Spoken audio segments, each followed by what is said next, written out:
temas que decía al inicio de nuestro magazine, que hoy ha sido portada en la mayoría de los diarios de circulación nacional, también en medios digitales, el tema de un proyecto de resolución que el Ministerio de Trabajo ha tenido a bien, y al menos yo creo que es importante reconocer que se ha sometido al debate, se ha abierto a escuchar opiniones, a ponerlo en el centro del debate de abogados, de todo el que quiera opinar sobre derechos y deberes del personal de conserjería o doméstico, como se llame, que tenemos en nuestras casas. Cómo regular ese trabajo. Debe concebirse el trabajo de la doméstica con las mismas características de una relación de empleador a empleado. ¿Median otras condiciones para usted hacer parte de su casa, que no es necesariamente su centro de trabajo, las mismas condiciones para una persona que usted va a contratar en su empresa? Debe medirse igual a una persona que usted entra a su casa, que va a hacer un trabajo de labores hogareñas o domésticas? Lo mismo, debe tener el mismo reconocimiento en cuanto a obligaciones para con el patrón, como se le llama, cosa que me parece horroroso el nombre, pero debe tener las mismas obligaciones esa persona que contrata a una doméstica, cocinera, sea niñera, sea incluso hasta un jardinero, se puede considerar dentro del trabajo de conserjería, ciertas obligatoriedades en cuanto a pagos de seguro social, de vacaciones, de esto. No se hace ahora, se hace, y de todas formas es obligatorio regularlo y dejarlo en blanco y negro. Si eso va por ahí, hay que firmar un contrato, hay que notarizarlo, hay que reconocerlo ante una institución del Estado. ¿Cómo se evidenciaría una negligencia en esa relación entre doméstica y dueño de la casa o cabeza de familia? Digo porque a veces en un centro de trabajo usted sabe a quién se reporta, porque ese es su superior. Pero en la casa, la cocinera, voy yo y le digo, hazme uno frito. Y después entra Miralba y le dice, no, pero hazme a mí una papa frita. Y entonces se crea una mecánica porque es parte de una relación familiar. ¿Cómo darle a una relación familiar cuerpo laboral? Para hablar de ese tema, nos place muchísimo conversar con una voz autorizada en derecho laboral, Laura Serrata. Bienvenida a Esto No Tiene Nombre. Roberto, muchísimas gracias. Un placer estar con todos ustedes aquí para hablar un tema muy importante que ha causado mucha polémica, muchas opiniones encontradas, y yo creo que sí, yo creo que debemos iniciar, Roberto, diciendo que hay que aplaudir la iniciativa que ha tenido el Ministerio de Trabajo. Primero, en poner en una consulta pública esta resolución que ellos han realizado para otorgarle derechos a las trabajadoras domésticas. ¿Y por qué nace esto, Roberto? Simplemente la República Dominicana en el 2015 ratifica un convenio en la Organización Internacional del Trabajo, el convenio 189, que es donde se establecen esos derechos para las domésticas a nivel general, no los detalla, sino que básicamente dice que debería tener mínimamente una trabajadora doméstica, y le da un plazo a todos los países que ratifican para que adecúen sus leyes y las adapten dependiendo las condiciones y la naturaleza de los países en las que se va a implementar esa legislación. El Ministerio de Trabajo ha hecho este borrador que en principio ha sido muy cuestionado porque deja muchas cosas sin esclarecer. En principio, tenemos que hacer un contrato por escrito con las trabajadoras domésticas, el cual debe ser registrado ante el Ministerio de Trabajo de manera obligatoria. En ese contrato tienen que cumplirse con los nombres de las partes que lo van a firmar, la dirección del hogar donde va a trabajar esa doméstica. Como tú dices, doméstica abarca muchos empleados, jardinero, chofer, conserjes. O sea, no es solamente hablar de la mujer como trabajadora doméstica. Tenemos también hombres que ejercen esta función. Tenemos que establecer en ese contrato cuáles son las funciones que va a desempeñar esa doméstica, cuál es el salario que va a percibir. Otros temas como la repatriación, si no es un nacional dominicano, y el preaviso que debe de ser otorgado a las trabajadoras domésticas. Para que todo el mundo sepa, el Código de Trabajo actual establece derechos a las trabajadoras domésticas como el pago de vacaciones y el salario de Navidad, que desde mi punto de vista creo que muy pocos hogares dominicanos cumplen con este derecho, con esta obligación que tienen de pagar las vacaciones y el salario de Navidad. ¿Dónde yo creo que nos perdemos un poco con esta resolución que ha hecho el Ministerio de Trabajo? Primero, ha puesto una jornada de trabajo a un hogar de 8 horas diarias y 44 horas semanales con un descanso de 9 horas entre días. Creo que si lo analizamos despacio, solamente pudiéramos entender una jornada así para domésticas que no se quedan con dormida en tu casa, porque claro, no cumpliría la necesidad de un hogar con dormida, porque a las 3 de la tarde, si mi hogar empieza a trabajar a las 6 de la mañana para poder alistar los niños, salir de la casa, ya a las 3 de la tarde la doméstica no puede hacer nada. Entonces se queda la laguna de qué pasa si te pongo a trabajar después de las 3 de la tarde. ¿Puede la doméstica decirme, no señora, yo no voy a hacer esto porque ya se acabó mi jornada de trabajo? ¿Puede la doméstica demandar a la empleadora, a la ama de casa, porque le estoy poniendo a realizar funciones fuera de su horario de trabajo? ¿Puede la ama de casa, la dueña del hogar, despedir a una doméstica porque no está cumpliendo sus funciones dentro de la jornada que ha establecido el ministerio? Quedan muchas lagunas y evidentemente cada hogar tiene sus necesidades.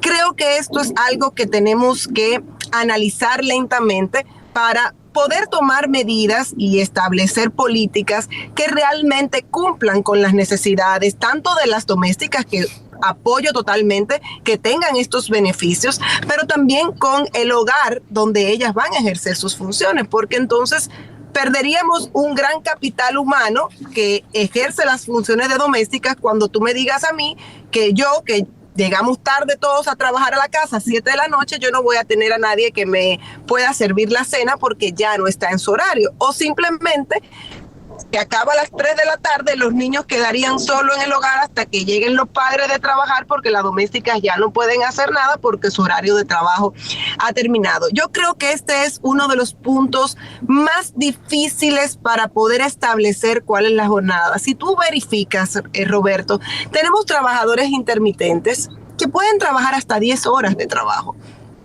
¿Por qué no se asimiló un horario parecido? Y yo te diría que yo establecería un horario especial, que ni siquiera está establecido en el código, hasta de 12 horas de trabajo, porque en el hogar la jornada de trabajo no se da como en las empresas. En el hogar las domésticas desarrollan sus funciones en la forma que ellas entiendan. No se hacen todas las tareas del hogar un solo día. No se lava, no se plancha, no se cocina, no se limpia.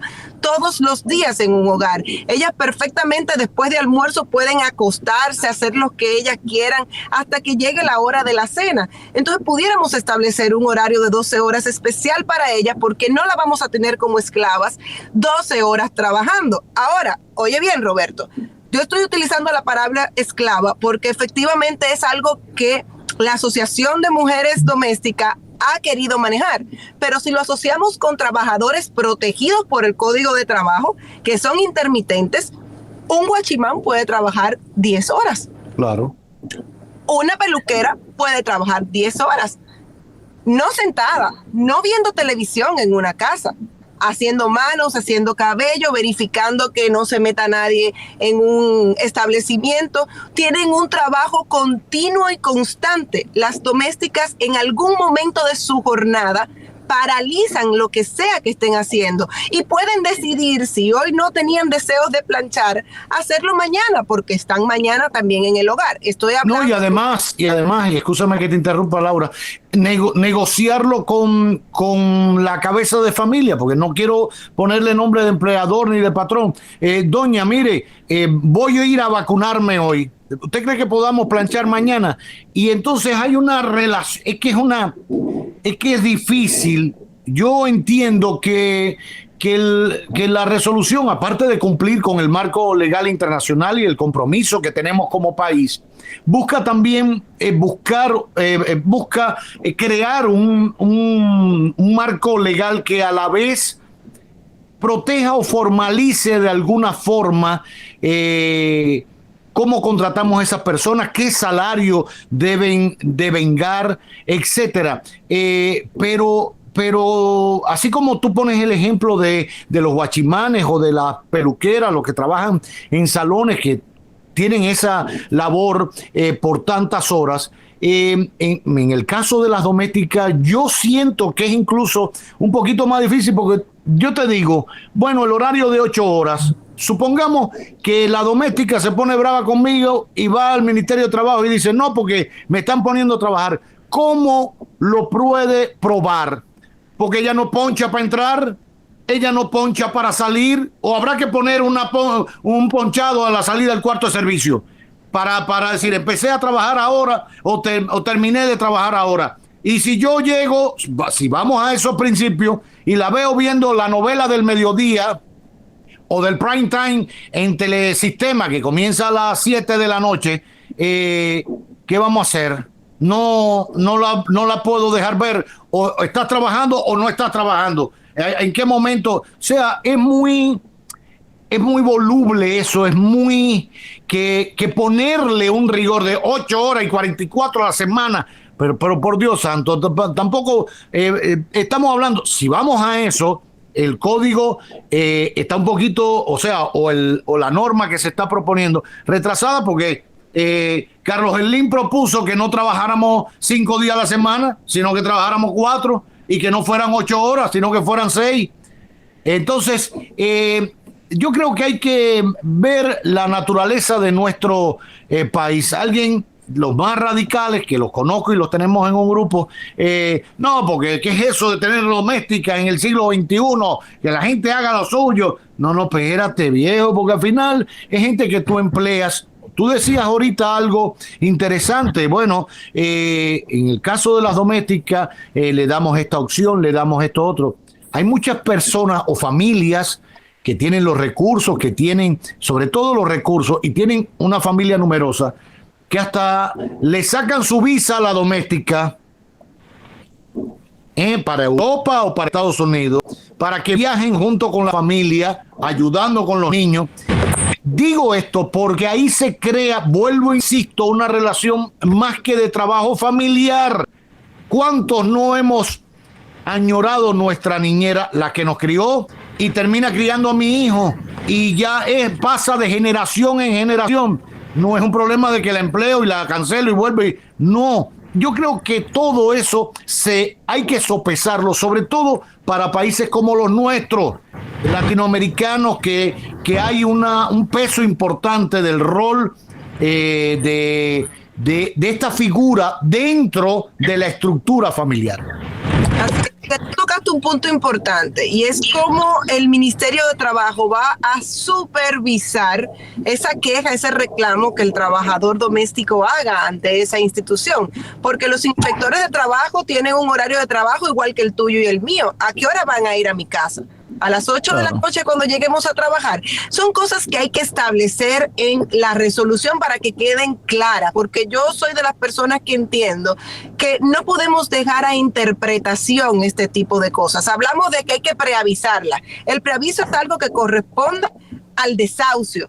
El desahucio también tiene un auxilio de cesantía. Dime claramente en la resolución que no te corresponde, porque al dejarlo abierto dejamos muchas interpretaciones, que aparezcan abogados, inspectores de trabajo, jueces, quien sea, que diga también que hay una indemnización para las trabajadoras domésticas.